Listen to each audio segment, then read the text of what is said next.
ourselves that hard work pays off, that we can achieve anything by working, overcome any obstacle, but they never tell us what we are working for. What is we are pouring our blood, sweat and tears into? We do it because we want to. We want to be able to look at our work and say, I did this.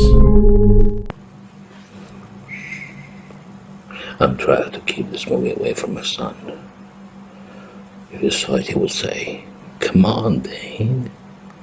It's a shame. This cheap golden trailer script. You're just compromising my name, my professional skills. I would have never montaged the film this old-fashioned way. People would say, I've helped you. And what? When I have nothing to do with it? Come on, take it down. He's a cinematographer and a filmmaker. So I apologize for the quality, but I thought the priority is the information I have to provide. Anyway, here we are. Oh, and thanks for watching. There is no denial that 60s and 70s were the amazing era in the history of mankind. So many events took place that it paved the way for fast and dynamic development of the human race. Two superpowers and two camps, USA and the USSR, were segregated by iron curtains, and it was in those times where the saying, the grass is greener on the other side of the fence, was coined. Now I realize that I'm one of the representatives of the happiest generation. Why? Because all crucial social and political changes took place right in front of my eyes. From the first TV to the first computer, first stereo LP player to sophisticated internet technology. Incredible. I was born to a beautiful and young middle-class married couple at the end of 50s. I was the firstborn in my generation for the whole kinship, and probably that is why I was pampered and even a little spoiled by my grandparents. At the age of 3, I played chess fairly well. At 4, I knew the world political map with its countries and capitals. At 5, I began to write, and at 6, I had a dream to cross the Pacific like Thor Heyerdahl on Kon-Tiki.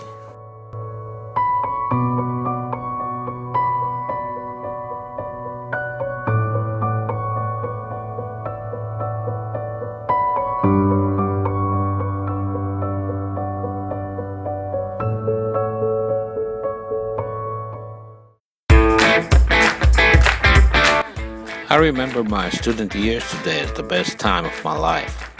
Even in high school, we slavishly followed the hippie fashion and movement trends, later transforming into Harley-Davidson bike riders. We had huge power and intended even to change the world. Actually, we did it.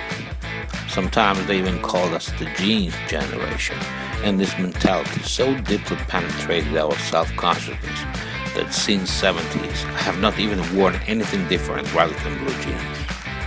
I will never forget the day when Mom bought brand new Levi's and I spent the whole night rubbing it with a sandpaper to make it look ragged and shabby.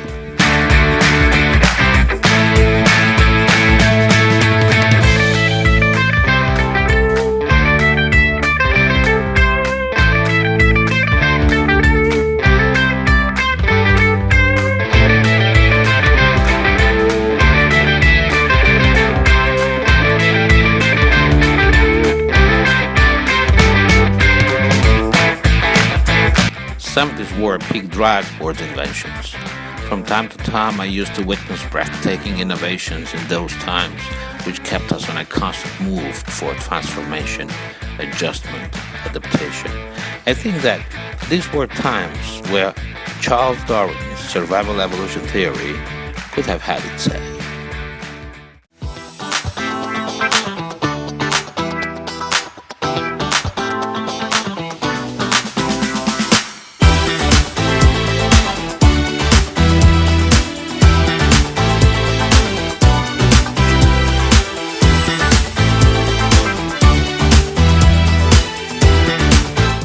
80s were more revolutionary than innovative, although the seed sown in 70s began to harvest now.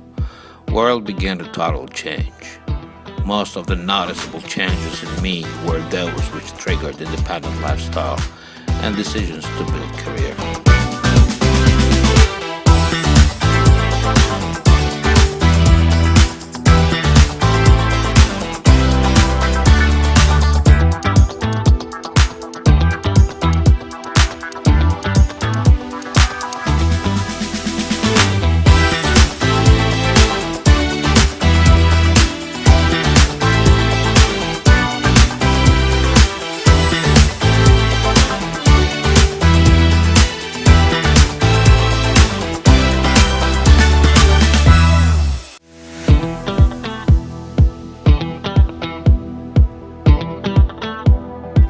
Student life was the biggest gift we could have had as the young. Complete freedom, no restrictions, and the leniency with which the older generation used to treat us bred strong sense of self-determination and independent decision-making, and of course, forced a rebel spirit.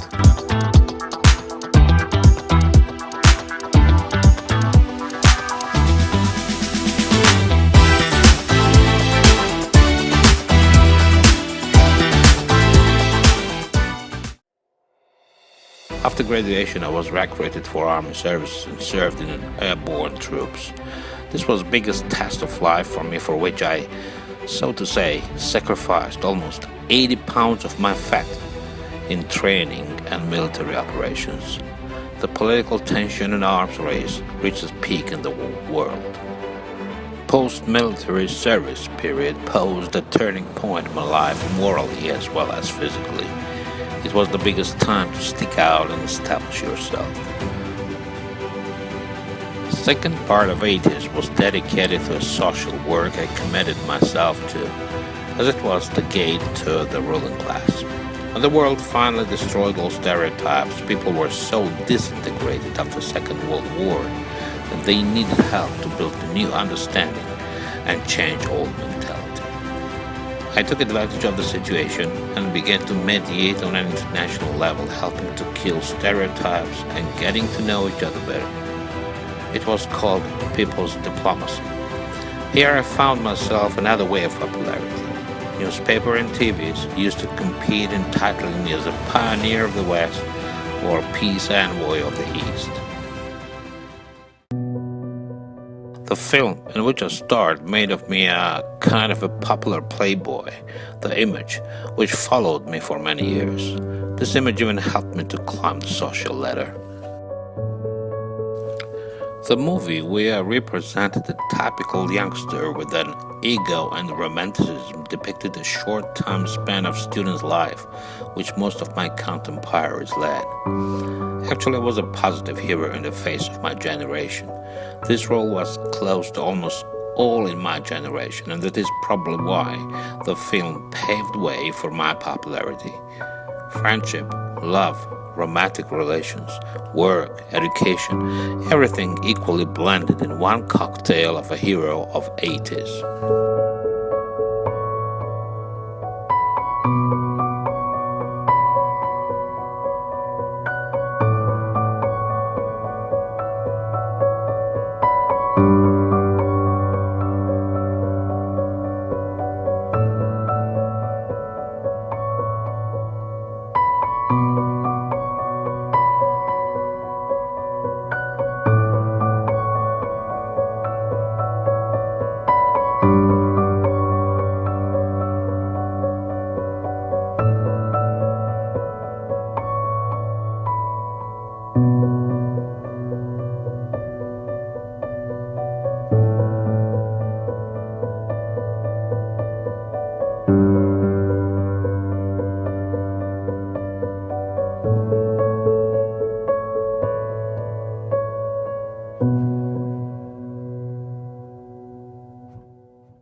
the beginning of 90s, I finally married my beloved wife after previous two unsuccessful marriages, and we moved to Atlanta, Georgia, USA. My time-tested skills to survive in an environment got me on the right track in America. But this period of time was marked with nothing special, just a rat race for earnings and family ideal as America allowed it. No popularity, no fame, just anonymity, an isolated social environment for which America is known well. My wife, my newly born son, and doggy Boxer, which we bought from Turkey, had quite monotonous, pensioners type. She blew me off without making a sound. She had a fire in her eye and her heart began to pound. I said, hey baby, I done burned Atlanta down. However, the love of art and theater, like a worm, gnawed my ego from inside and kept provoking me to make another step toward active lifestyle. So while working and caring about my family, I found some time to write a play and offered it to stage. The chance did not wait long, and I got a call from one of the community drama theaters in the vicinity. I was happy and thanked God for this opportunity to make my life a little bit more decorated rather than only the family life. I said, hey girl, do you want to ride to town? She blew me off without making a sound. She had a fire in her eye and her heart began to pound. I said, hey baby, I done burned Atlanta down.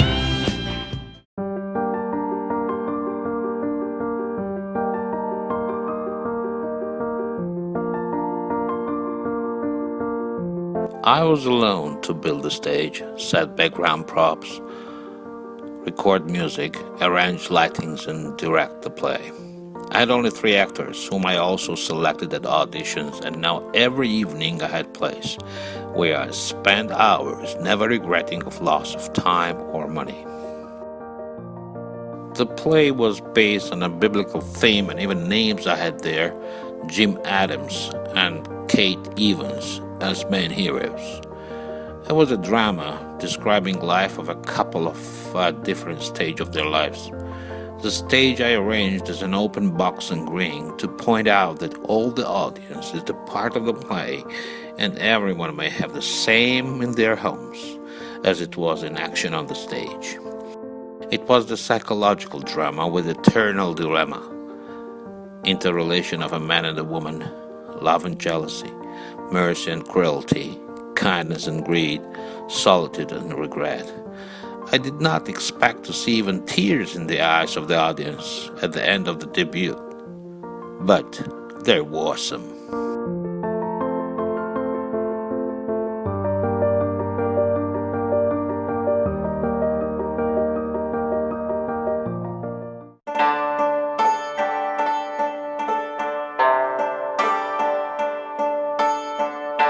Ni hao. My wife and I have always had an itchy foot, and voila, by the millennium we landed in China, where I had a year-long teaching contract. I forgot to mention that by this time we already had a daughter too.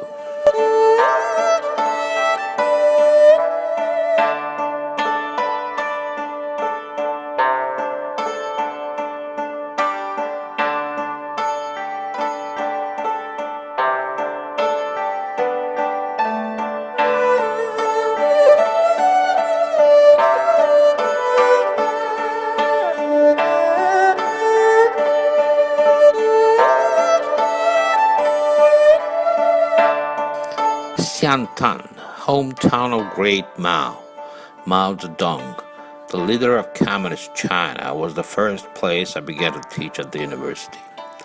1 year teaching was followed by the offer to extend it for another, and in 2000 I celebrated my first award for teaching, Lotus Award for the Best Teacher of the Year.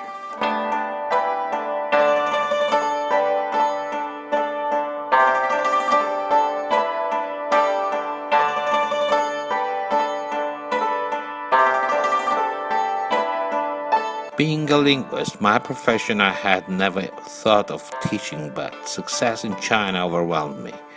I felt another type of popularity, which was the result of hard work and accomplishments, constant skill training, and sharing the knowledge.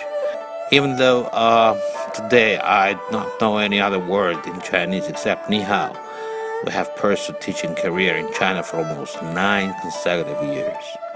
My popularity as of a teacher allowed me to jungle with contracts at the end of the year to start teaching in another college or university. My lectures were more like a show rather than just a hollow ABC, and Chinese students appreciated it. Even today, after so many years, I still receive emails from my former students occasionally. I was rewarded another time and received Chinese government recognition for supporting the educational system.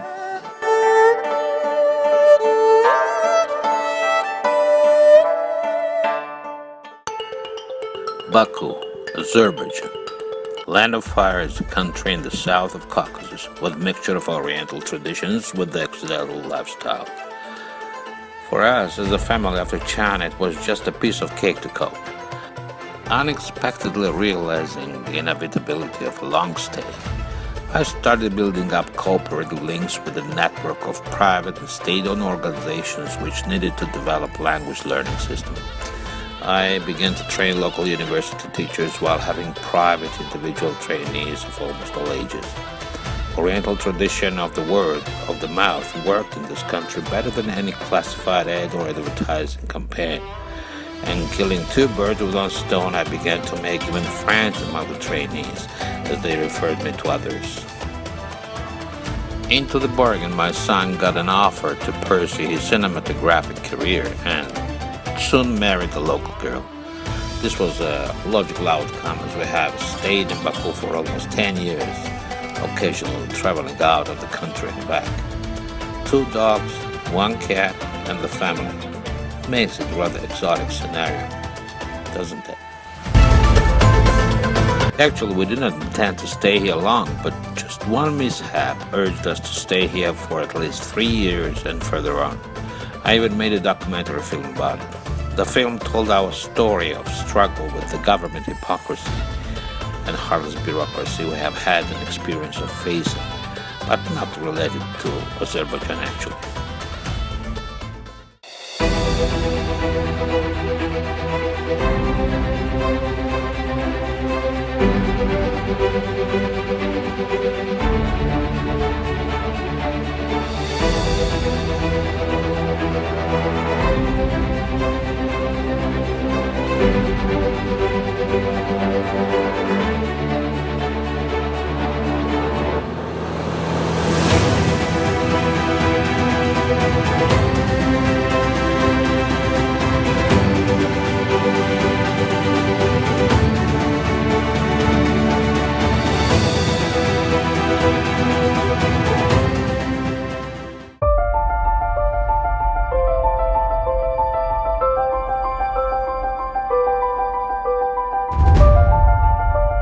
While in Baku, my son Radeli used to shoot short films for his university studies pretty often, where daughter Jacqueline and I were as usually complimentary volunteering actors and free script writers. Here my past skills of an actor and a director again opened in a new Fairmont. I added several interesting images to the library of amateur cinema heroes. It was an additional activity to my professional one as of a teacher and educator. We even used to involve my students and friends in the process of creating short films, which actually made up a working portfolio of my son.